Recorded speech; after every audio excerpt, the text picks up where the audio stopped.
നമസ്കാരം, ഞാൻ Sethulakshmi. Chemmanur international jewellers Kaumudi ഹെഡ്ലൈൻസിലേക്ക് സ്വാഗതം. Powered by Fortune industries, presented by NCDC. ന്യായീകരണം കഴിഞ്ഞ് നടപടി.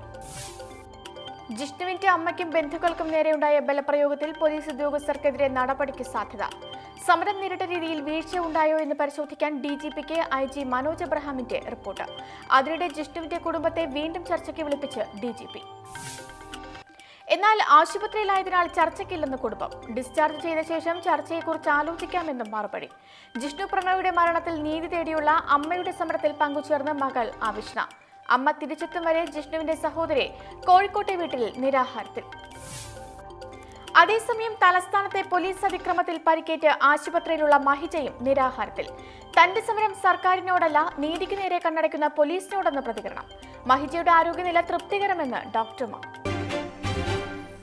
അണപൊട്ടിയ പ്രതിഷേധം. ജിഷ്ണു കേസിൽ പ്രതിഷേധം പടരുന്നതിനിടെ ഉന്നത പോലീസ് ഉദ്യോഗസ്ഥരുടെ യോഗം വിളിച്ച് മുഖ്യമന്ത്രി. റേഞ്ച് അടിസ്ഥാനത്തിൽ ഈ മാസം 22-ന് തുടങ്ങുന്ന യോഗത്തിൽ പോലീസിനു നേരെ ഉയർന്ന ആരോപണങ്ങളും വിമർശനങ്ങളും ചർച്ചയാകും. അതിനിടെ പോലീസ് നടപടിയിൽ പ്രതിഷേധിച്ച് സെക്രട്ടേറിയറ്റിലേക്ക് പ്രതിപക്ഷ പാർട്ടികൾ നടത്തിയ മാർച്ചിൽ സംഘർഷം. ജിഷ്ണുവിന്റെ അമ്മ മഹിജയെ നേരിട്ട് കണ്ട് മുഖ്യമന്ത്രി മാപ്പ് പറയണമെന്ന് രമേശ് ചെന്നിത്തല. മഹിജയെ കാണില്ലെന്ന ശാഠ്യം പിണറായി ഒഴിവാക്കണമെന്നും പ്രതിപക്ഷ നേതാവ്. മാന്യതയുണ്ടെങ്കിൽ മുഖ്യമന്ത്രി ആഭ്യന്തര വകുപ്പ് ഒഴിയണമെന്ന് MM ഹസൻ. മഹിജയെ അപമാനിച്ചത് സ്ത്രീത്വത്തെ അപമാനിച്ചതിന് തുല്യമെന്ന് VM സുധീരൻ. അതേസമയം ജിഷ്ണുവിന്റെ ബന്ധുക്കൾക്ക് എല്ലാവിധ പിന്തുണയും വാഗ്ദാനം ചെയ്യുന്നതായി VS അച്യുതാനന്ദൻ. മഹിജയ്ക്ക് മർദ്ദനമേറ്റ സംഭവത്തിൽ പോലീസിന് സാമാന്യ യുക്തി ഉപയോഗിക്കാമായിരുന്നു എന്ന് കാനം രാജേന്ദ്രൻ. അതിക്രമം ഇടതുപക്ഷ സർക്കാരിന്റെ പോലീസ് നയം മനസ്സിലാക്കാത്തവർ ചെയ്തതാണെന്ന് MA ബേബി. കണി തേടുന്ന പണപ്പെട്ടി. കറൻസി ക്ഷാമത്തിന്റെ കെടുതിയിൽ ശമ്പള വരുമാനക്കാരും പെൻഷൻകാരും. ബാങ്കുകളിൽ ആവശ്യത്തിന് പണമില്ലാത്ത ദുരിതം ശമനമില്ലാതെ. പ്രതിസന്ധി തീരാൻ ഒരു ദിവസം കൂടി വേണമെന്ന് SBI. കണക്കുകൂട്ടലുകൾ തെറ്റിച്ചത് ട്രക്ക് സമരമെന്ന് വിശദീകരണം. നോട്ട് ക്ഷാമം ഇന്നലെ താളം തെറ്റിച്ചത് സംസ്ഥാനത്തെ 38 ട്രഷറികളുടെ പ്രവർത്തനം. ഉച്ചവരെ ഈ കേന്ദ്രങ്ങളിൽ ₹1 പോലും എത്തിയില്ല. ബാക്കി ട്രഷറികൾ പിടിച്ചു നിന്നത് വിവിധ വകുപ്പുകളിൽ നിന്നുള്ള പണം ശമ്പള പെൻഷൻ വിതരണത്തിന് വകമാറ്റി. ഹർത്താലായതിനാൽ പ്രതിസന്ധി ഇന്നും തുടരും. ക്രമക്കേടെന്ന് കണ്ടെത്തൽ. ഡൽഹിയിൽ അരവിന്ദ് കെജ്രിവാളിന്റെ നേതൃത്വത്തിലുള്ള ആം ആദ്മി സർക്കാർ അധികാര ദുർവിനിയോഗം നടത്തിയെന്ന് ശുംഖ്ലു കമ്മിറ്റി റിപ്പോർട്ട്. AAPക്ക് പാർട്ടി ഓഫീസ് സ്ഥാപിക്കുന്നതിനായി ഭൂമി അനുവദിച്ചതിലും സത്യേന്ദ്ര ജെയിനിന്റെ മകളെ ആരോഗ്യ മിഷൻ ഡയറക്ടറായി നിയമിച്ചതിലും ക്രമക്കേട്.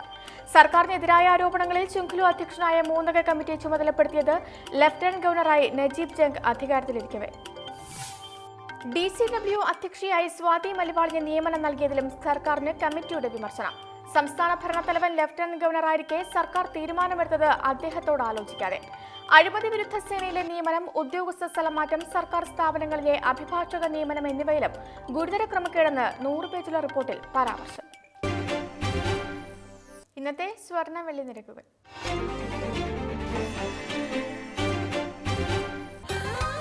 ദുബായ് ഗോൾഡ് ആൻഡ് ഡയമണ്ട് സ്വർണ്ണ വെള്ളി നിരക്കുകൾ നിങ്ങൾക്കായി അവതരിപ്പിക്കുന്നത് Dubai gold and diamonds, India, UAE, Oman, Bahrain. സ്വർണം ഗ്രാമിന് 2745 രൂപ, പവൻ 21,960 രൂപ, വെള്ളി ഗ്രാമിന് 46 രൂപ. ദുബായ് ഗോൾഡ് ആൻഡ് ഡയമണ്ട് സ്വർണ്ണ വെള്ളി നിരക്കുകൾ നിങ്ങൾക്കായി അവതരിപ്പിച്ചത് Dubai gold and diamonds, India, UAE, Oman, Bahrain. Chemmanur international jewellers Kaumudi headlines സമാപിക്കുന്നു. Powered by Fortune industries, presented by NCDC. പ്രധാന വാർത്തകൾ ഇനി 5:30. നമസ്കാരം.